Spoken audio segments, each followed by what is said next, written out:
राधे राधे मेरे प्यारे साथियों। बहुत बहुत स्वागत है आपके हमारे यूट्यूब चैनल रितेश गुप्ता 2026 पर। आज हम आपके लिए जो सी यू टी यू जी 2026 में आप परीक्षा देने वाले हैं उसके लिए हम एक प्रैक्टिस सेट जो सी यू टी हिंदी जो सोल्यूशन 2023 में जो हुआ था तीसरे शिफ्ट में 23 जून को, उसका हम प्रीवियस ईयर क्वेश्चन पेपर लाए हिंदी का। चलिए वीडियो के बिना देर की हुई ही हम स्टार्ट करते हैं। देखिए आपको स्क्रीन पर दिख रहा होगा, देखिए आपको स्क्रीन पर दिख रहा होगा C U T Hindi solution 2023 June 23 shift तीसरा, मतलब तीसरे शिफ्ट में यह हुआ था। देखिए निम्नलिखित गद्यांश को पढ़कर प्रश्नों का उत्तर दीजिए। हम आपको टोटल इसमें 50 क्वेश्चन हैं। हम टोटल पूरे आपको 50 क्वेश्चन कराएंगे इसमें, जो आपके पेपर में पूछे गए थे 2023 में। ये प्रीवियस ईयर है, पी वाई क्यू है, इसे आप पूरा कर लीजिएगा। हम इसी तरह आपको सारे पी वाई क्यू पेपर धीरे धीरे अपलोड कराते जाएंगे, आप देख लीजिएगा। देखिए हम वीडियो को शुरू करते हैं। अब देखिए लिखा निम्नलिखित गद्यांश को पढ़ करके निम्नलिखित प्रश्नों का उत्तर दीजिए। देखिए क्या लिखा है। मास्टर जी के आने का समय जितना निश्चित था, जाने का समय उतना ही अनिश्चित था। वे कभी 1.5 घंटा और कभी 2 घंटा पढ़ाते रहते थे। पढ़ते पढ़ते 5 बजने को आ जाते तो मेरे लिए नाउन और एडजेक्टिव में फ़र्क करना मुश्किल हो जाता। मैं जवाहियाँ लेता और बार बार उबकर घड़ी की तरफ देखता, मगर मास्टर जी उस समय पास्ट पार्टिसिपल और परफेक्ट पार्टिसिपल जैसी चीज़ों के बारे में जाने क्या क्या बता रहे होते। पढ़ाई हो चुकने के बाद वे 10 मिनट हमें जीवन के संबंध में शिक्षा दिया करते थे। वे 10 मिनट बिताना मुझे सबसे मुश्किल लगता था। वे पानी के छोटे छोटे घूंट भरते और जोश में आकर सुंदर और असुंदर के विषय में जाने क्या कह रहे होते, और मैं अपनी कॉपी घुटनों पर रखे हुए उसमें लिखने लगता। देखिए इस पर आधारित कुछ प्रश्न हैं। अब आप लोग प्रश्नों का उत्तर स्वयं दीजिएगा, क्योंकि आपने गद्यांश को पढ़ लिया है। दीजिए। देखिए लिखा है मास्टर जी कितनी देर तक पढ़ाते थे। तो इसका देखिए मास्टर लिखा है, क्वेश्चन आप देख पा रहे होंगे। लिखा है कि मास्टर जी कितनी देर पढ़ाते थे। तो आप देखिए अगर आप गद्यांश पे देखेंगे तो पहला ऑप्शन इसका है आधे घंटे तक, और दूसरा है 1 से 2 घंटे तक, तीसरा है 1 दिन तक, और चौथा है 4 घंटे तक। अब देखिए आपको गद्यांश भी दिख रहा होगा कि देखिए दिख रहा होगा आपको,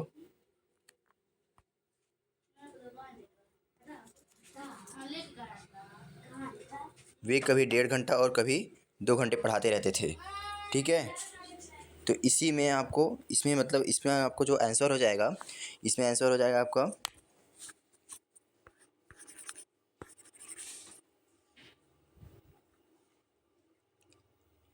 2 घंटे पढ़ाते थे। तो 1 से 2 घंटे इसमें आपका आंसर हो जाएगा, दूसरा वाला। ठीक है, अब देखिए नेक्स्ट क्वेश्चन पे चलते हैं हम लोग। पढ़ाई समाप्त होने के बाद मास्टर जी क्या शिक्षा देते थे। तो आप जानते हैं पढ़ाई समाप्त होने के बाद क्या शिक्षा देते थे, वो जीवन के संबंध में। आपने अगर गद्यांश को बढ़िया से पढ़ा होगा तो आपको मालूम होगा। देखिए जीवन के संबंध में इसका हो जाएगा। अब देखिए हम नेक्स्ट पे जाते हैं। देखिए लिखा है पानी के छोटे छोटे घूंट भरते हुए मास्टर जी क्या समझा रहे थे। तो इसमें क्या समझा रहे थे, नाउन और ऑब्जेक्टिव के विषय में, दूसरा है जीवन के विषय में, तीसरा है सुंदर और असुंदर के विषय में, चौथा है समय के विषय में। तो आप जानते हैं कि इसमें जो समझा रहे थे वो सुंदर और असुंदर के विषय में वो मास्टर जी हमें समझा रहे थे। ठीक है, उसके बाद देखिए नेक्स्ट क्वेश्चन पे जाते हैं। देखिए लिखा है इसमें से कौन सा शब्द विदेशी शब्द नहीं है। तो आप जानते हैं नाउन, एडजेक्टिव, परफेक्ट या समय, इसमें कौन सा होगा। आप जानते हैं कि इसमें से जो विदेशी शब्द नहीं है पूछा है। देखिए नहीं है पूछा है, इसलिए इसमें हो जाएगा समय, चौथा वाला ऑप्शन। ठीक है, अब देखिए लिखा है फिर निश्चित शब्द का विलोम शब्द क्या है। तो निश्चित का क्या होगा, अनिश्चित होगा, पक्का होगा, बिल्कुल होगा, असंभव होगा। तो आप जानते हैं निश्चित का हो जाएगा अनिश्चित। अब देखिए फिर आ गया निम्नलिखित पद्यांश को पढ़कर क्या देना है, निम्नलिखित पद्यांश को पढ़कर प्रश्नों के उत्तर देना है। ठीक है, जो पद्यांश दिए गए हैं इसमें। ठीक है, अब देखिए क्या लिखा है पद्यांश में, दिख रहा होगा आपको स्क्रीन पर।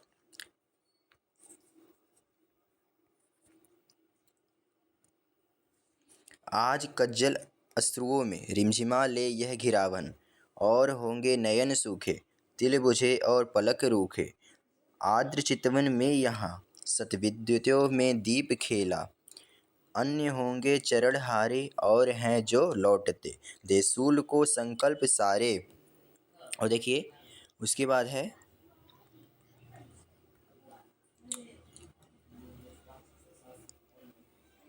दुख वृत्ति निर्माण उन्मद, यह अमृता नापते पद, बांध देंगे अंक संस्कृति से, तिमिर में स्वर्ण वेला। दूसरी होगी कहानी शून्य में जिसके मिटे स्वर, धूलि में कोई निशानी, आज जिस पर प्रलय विस्मित मैं लगाती चल रही नित, मोतियों की हाट और चिंगारियों का एक मेला। अब देखिए इस गद्यांश पर आधारित प्रश्न भी पूछे गए हैं कुछ, उस प्रश्नों के हम उत्तर देने का प्रयास करेंगे, आप बताते चलिएगा। देखिए तिमिर शब्द का विलोम शब्द बताइए, पहला क्वेश्चन है इस प्रश्न पर आधारित है कि तिमिर का शब्द का विलोम शब्द बताइए। तो तिमिर का क्या होगा, प्रकाश होगा या अंधकार होगा या रोशनी या अंधेरा हो जाएगा। तो आप जानते हैं तिमिर है, तिमिर का मतलब अंधकार होता है, तो इसका हमको विलोम बताना है। तो इसका अंधकार का हो जाएगा प्रकाश या रोशनी हो जाएगी। तो इसमें हम रोशनी वर्ड काफ़ी सटीक है, इसलिए रोशनी वर्ड का ठीक हो जाएगा। ठीक है तिमिर शब्द का। अब देखिए 7वां नंबर क्वेश्चन है, दिया है कि पद्यांश के अनुसार क्रम लगाइए आज कज्जल अश्रुओं में।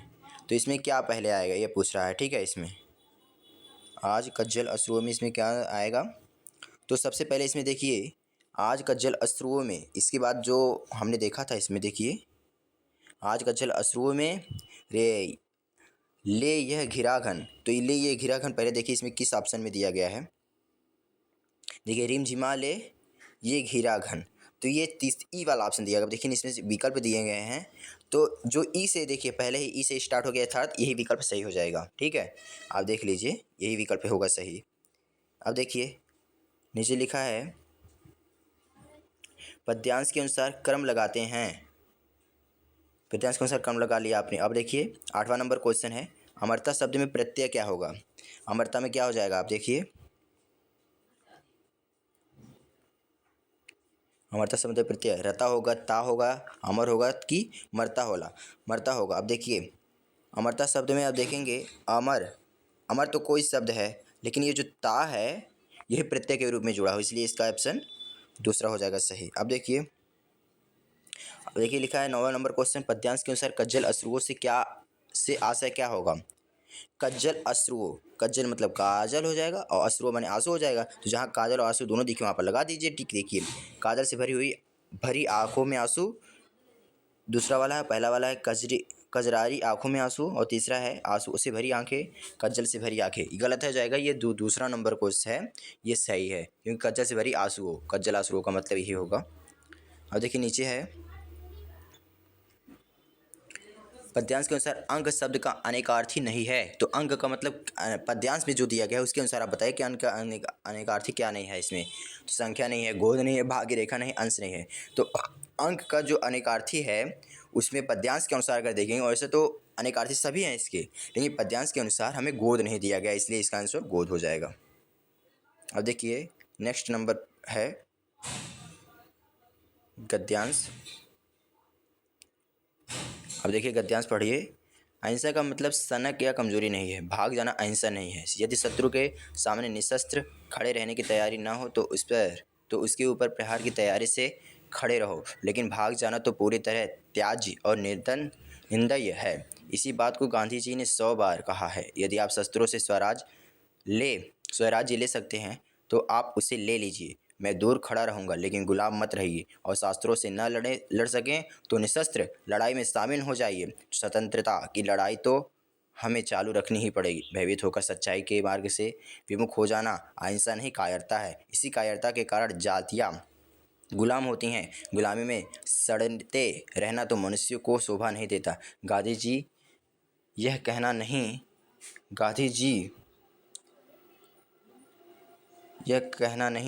देखिए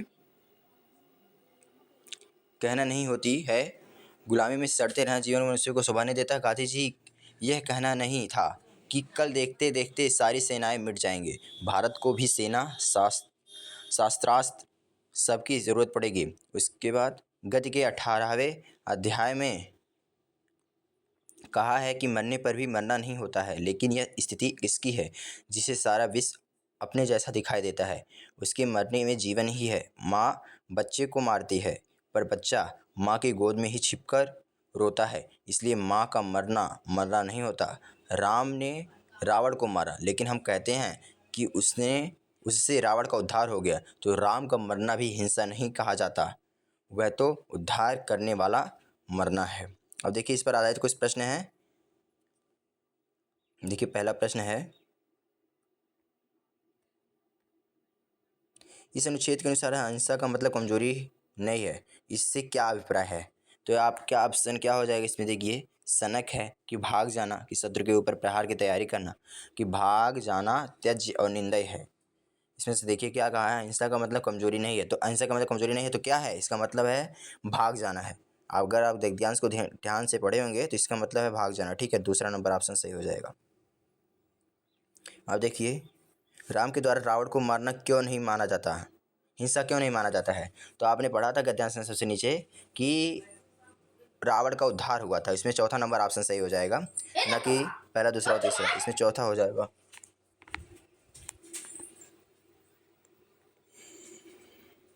अब देखिए 13वां नंबर क्वेश्चन है, माँ द्वारा बच्चे को मारना मारना क्यों नहीं होता? तो इसमें क्या सही हो जाएगा? देखिए माँ की ममता, परिस्थिति, माँ हृदय से बच्चे को लगा भला का चाहती है, बच्चा माँ से प्रेम करता है। इसमें क्या हो जाएगा सही? इसमें देखिए अगर आपने पद्यांश को पढ़ा होता है ध्यान से तो इसमें देखिए माँ हृदय से बच्चे को भला चाहती है। अब देखिए 14वां नंबर क्वेश्चन है कि देखिए कायरता क्या है, और उस अनुच्छेद के अनुसार हमें आंसर देना है। कायरता मतलब क्या है? भाग जाना, छिप जाना, डर जाना, सच्चाई के मार्ग से विमुख हो जाना, या लड़ाई करना। तो नीचे विकल्प भी कुछ दिए गए हैं, देखिए इसमें से कौन सा विकल्प हो जाएगा ये हमें देखना है। अब देखिए ध्यान से, कायरता क्या है? भाग जाना, कि क्या है? भाग जाना, छिप जाना, डर जाना, सच्चाई के मार्ग से विमुख हो जाना, या लड़ाई करना। आप जानते हैं कि हमने उसमें देखा था कि जो दूसरा नंबर का है, देखिए जो डी वाला है, सच्चाई के मार्ग से विमुख हो जाना, कायरता का मतलब है सच्चाई के मार्ग से विमुख हो जाना, कि भाग जाना, छिप जाना या डर जाना, अर्थात इसका डी नंबर ऑप्शन सही है। तो इसमें से ऑप्शन कौन सा सही हो जाएगा? इसमें से जो दूसरा नंबर ऑप्शन है वो सही हो जाएगा। ठीक है, अब देखिए नेक्स्ट है, अहिंसा का विलोम क्या हो जाएगा? अब जानते हैं अहिंसा का विलोम हो जाएगा हिंसा, दूसरा वाला। अब देखिए निम्नलिखित मुहावरे का अर्थ सुनिए। लकीर पर फकीर होना, लकीर का फकीर होना, लकीर का फकीर होना मतलब पुरानी प्रथा पर चलना, कि आमने सामने होना, सावधान होना, कि उदासीन होना। हम जानते हैं लकीर का फकीर होना का मतलब होता है आमने सामने होना, इसलिए इसका तीसरा ऑप्शन सही हो जाएगा। अब देखिए ऊँट के मुंह में जूरा जीरा, इस लोकोक्ति का मतलब क्या हो जाएगा? आप जानते हैं बड़े को थोड़ी वस्तु देना, कि गुणों के विरुद्ध नाम होना, कि ऊँट को खा देखिए गुणों के विरुद्ध नाम होना, ऊँट को खाना खिलाना, कि एक वस्तु अनेक ग्राहक नहीं, तो बड़े को थोड़ी वस्तु देना। ठीक है, अब देखिए विमर्श शब्द में उमा उपसर्ग क्या होगा? तो विमर्श शब्द में विम होगा, मर्श होगा, वी होगा, कि विम होगा? तो कि मर्श तो हो नहीं सकता क्योंकि वो प्रत्यय हो जाएगा। अगर देखा जाए तो पीछे लगा तो प्रत्यय ही होगा, लेकिन अगर हमें देखा जाए उपसर्ग तो वी हो जाएगा इसमें, अर्थात तीसरा नंबर जो ऑप्शन है वो सही हो जाएगा। अब देखिए 19 नंबर में है, निम्नलिखित शब्दों में से किस शब्द में कृत प्रत्यय है? तो कृत अगर किस में लगा है, देखिए जानते हैं आप लोग प्रत्यय दो होते हैं, एक कृत प्रत्यय होता है और एक दूसरा एक प्रत्यय और होता है, कर्तृ प्रत्यय होता है, तद्धित प्रत्यय होता है। ठीक है, ये कृत एक तद्धित होता है, जो कृत है वो क्रिया से लिया गया होगा, इसमें जो क्रिया से लिया गया है वही हो जाएगा। ठीक है, जैसे सुनार, भलाई, ममेरा, हंसी।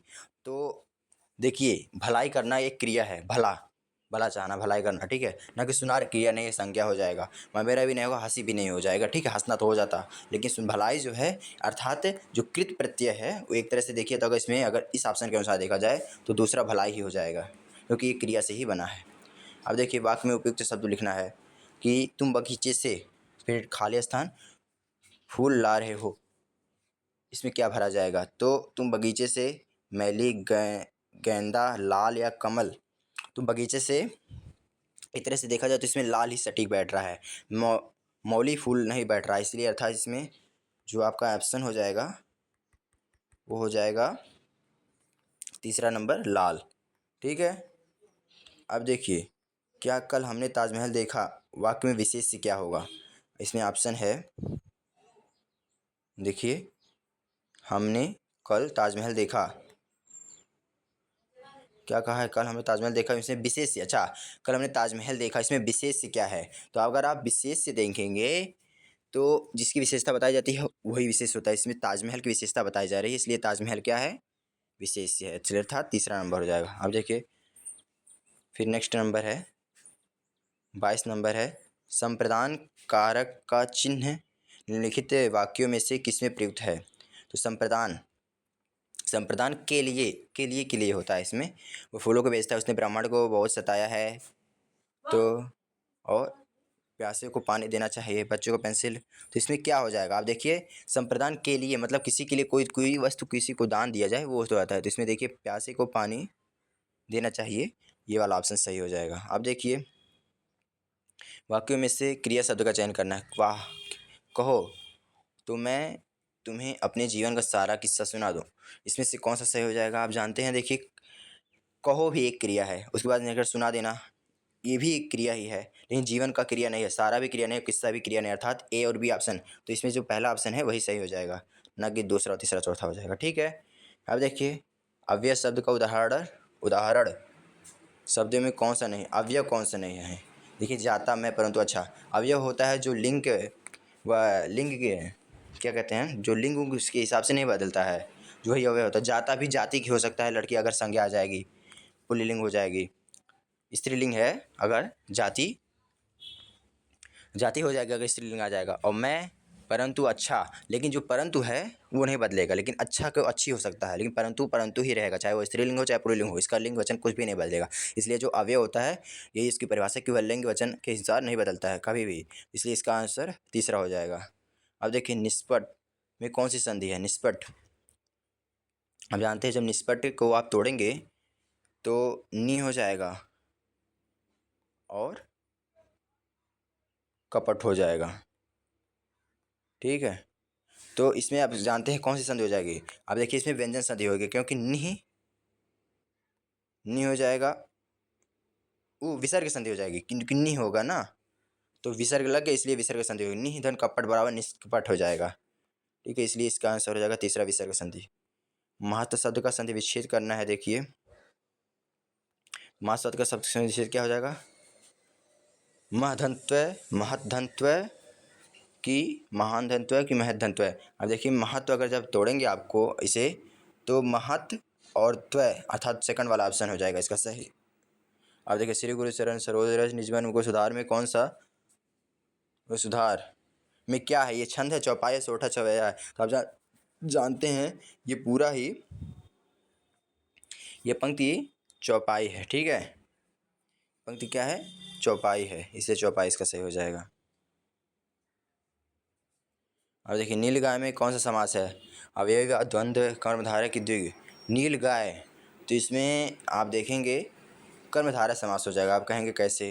क्योंकि नील गाय, ये इसमें विशेषण और विशेष्य का संबंध आ रहा है, इसलिए नील गाय, गाय की विशेषता नील हो जाएगी, तो विशेषण हो जाएगा। और ये गाय विशेष्य है, तो ये कर्मधारय की परिभाषा भी है, इसमें विशेषण पहला पद होता है और दूसरा पद विशेष्य होता है, वही कर्मधारय समास होता है, इसलिए इसमें कर्मधारय हो जाएगा तीसरा वाला। अब देखिए, फूले कांच सकल मही छाई जनु बरसा ऋतु प्रकट भुआ बुढ़ाई। अब देखिए, इसमें पूछ रहा है कि अलंकार बताइए, तो आप जानते हैं यहाँ पर देखिए सा आ गया, इसलिए यहाँ पर हो जाएगा सा आ गया, तो इसमें ऑप्शन ही नहीं दिया है, नहीं तो सा आएगा तो उपमा या अलंकार हो जाएगा। ये ऑप्शन गलत लिखा गया है, इसमें लगता है प्रिंट ही गलत हुआ है। ठीक है, इसमें उपमा अलंकार हो जाएगा। अब देखिए, या अनुरागी चित्त की गति समझो नहीं कोय, ज्यों ज्यों बढ़े श्याम रंग त्यों त्यों उज्जवल होए, में कौन सा अलंकार है? आप देखिए, ज्यों ज्यों बढ़ रहा हो त्यों त्यों उज्जवल हो रहा है, इस तरह देखिए, एक तरह से देखेंगे आप इसमें तो विरोध हो रहा है। क्या अनुसार अनुरागी चित्त की गति समझो नहीं कोय, ज्यों ज्यों बढ़े श्याम रंग त्यों त्यों उज्जवल होए, इसलिए इसमें विरोधाभास अलंकार हो जाएगा। अब देखिए, वैराग होने पर किस रथ की उत्पत्ति होती है? अब जानते हैं वैराग का गरुड़ होती है, वीर होती है, शांत होती है, अद्भुत, विवश।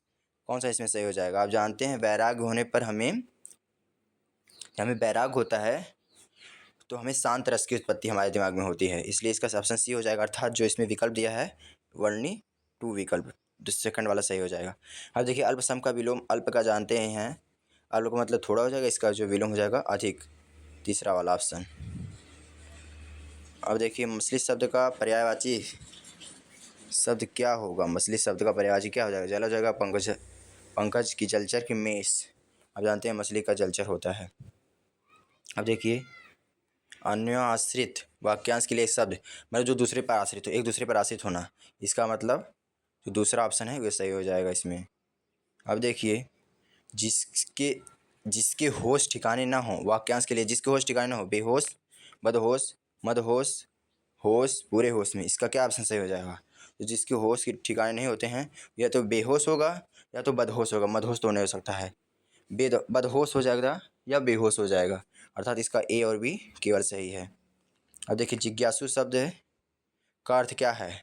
जिज्ञासु मतलब जानने की इच्छा रखने वाला, कि जीने की इच्छा रखने वाला, जानने की इच्छा रखने वाला, कि कुछ भी इच्छा न रखने वाला, नहीं, जानने की, जिज्ञासु का मतलब जानने की इच्छा, पहला हो जाएगा सही। वर्ण का अर्थ क्या हो जाएगा? जानते हैं वर्ण का मतलब रंग हो, अक्षर की, वर्ग की, ब्राह्मण, क्षत्रिय आदि वर्ण या समूह, क्या हो जाएगा इसमें? आप जानते हैं इसमें से वर्ण का मतलब होता है रंग भी होता है, वर्ण का मतलब अक्षर भी होता है, वर्ण का मतलब होता है ब्राह्मण या क्षत्रिय भी होता है, अर्थात डी और अक्षर और रंग, ये तीन हो जाएगा, अर्थात ए बी और डी। इसमें देखिए ए बी और डी कहाँ है, तो अर्थात तीसरा नंबर इसका विकल्प सही हो जाएगा। अब देखिए इसमें किसमें से वर्तनी अशुद्ध है? आशीर्वाद तो सही लग रहा है, उज्ज्वल ही गलत लग रहा है, यहाँ पर देखिए उज्ज्वल गलत है। अब देखिए वर्तनी अशुद्ध है, उज्ज्वल गलत है, युधिष्ठिर भी सही है, सन्यासी भी गलत लग रहा है। देखिए सन्यासी के ऊपर बिंदी नहीं है यहाँ पर, इसलिए बिंदी गलत है। उज्ज्वल में देखिए ऊ आधा जा फिर जा रहता है, डबल जा आधा जा रहता है, लेकिन यहाँ पर एक ही आधा जा लिखा है, इसलिए इसमें से जो विकल्प होगा वो बी और डी वाला सही है, अर्थात केवल तीन, अर्थात तीसरा जो विकल्प है वो सही है। अब देखिए निम्नलिखित शब्दों में तद्भव शब्द का चयन करना है, दुर्लभ की, वानर की, निष्ठुर या दूल्हा। तो तद्भव शब्द संस्कृत से ही उत्पन्न हुए हैं, ठीक है, तो इसमें जो तद्भव हो जाएगा वो वानर है, ठीक है, नहीं तो दुर्लभ ये तत्सम है, निष्ठुर भी तत्सम है, दूल्हा भी तत्सम है, ठीक है, इसलिए वानर इसका हो जाएगा सही। अब देखिए वास्तव में देशज, देशज शब्द का वाक्य पहचान, देशज क्या है? देशज का मतलब समझते हैं? जो देश में उत्पन्न हो, स्थानिक जो हो, ठीक है, तो सड़क किनारे आम का बाग है, या चिड़िया पंखे पर बैठ गई, आज हल्दी का रिश्म है, या बच्चा माँ की गोद में है, तो इसमें देशज क्या हो जाएगा जानते हैं? पहला हो जाएगा, सड़क किनारे आम का बाग है, इसमें आम शब्द जो है वो देशज है, इसलिए देशज हो जाएगा। अब देखिए प्रयोगवाद के प्रवर्तक कौन से कवि माने जाता है? प्रयोगवाद के आप जानते ही हैं, ठीक, तो अज्ञेय हैं, ठीक है, ये अज्ञेय है, अर्थात केवल बी ही ऑप्शन इसका सही हो जाएगा। सूची ए को सूची बी से मिलाना है। देखिए सगे संबंधियों के लिए पत्र क्या, सगे संबंधी का अगर लिखा जाता है तो इसको कौन सा पत्र कहते हैं? सगे संबंधियों के लिए हमेशा सामाजिक पत्र हो जाएगा, पहला चौथा चला जाएगा, तो ए चौथा है। देखिए तीसरा नंबर विकल्प है, इसी से पूरा ही हो जाएगा, एक ही विकल्प ढूंढने से सारा मिल गया। देखिए हमने आपको पूरा क्वेश्चन करा दिया है। आप चाहते हैं कि देखिए CUT-UG 2024 का क्वेश्चन पेपर भी है, लेकिन इसे हम नेक्स्ट वीडियो में आपको कराएंगे। आप हमारे चैनल के साथ बने रहिएगा देश गुप्ता 2026 को। अगर इसमें कोई भी गलती हमसे हुई हो इसलिए मुझे क्षमा कर दीजिएगा, और हम आपको नेक्स्ट वीडियो में मिलते हैं और नेक्स्ट टॉपिक के साथ, next previous year question paper के साथ। थैंक यू साथियों।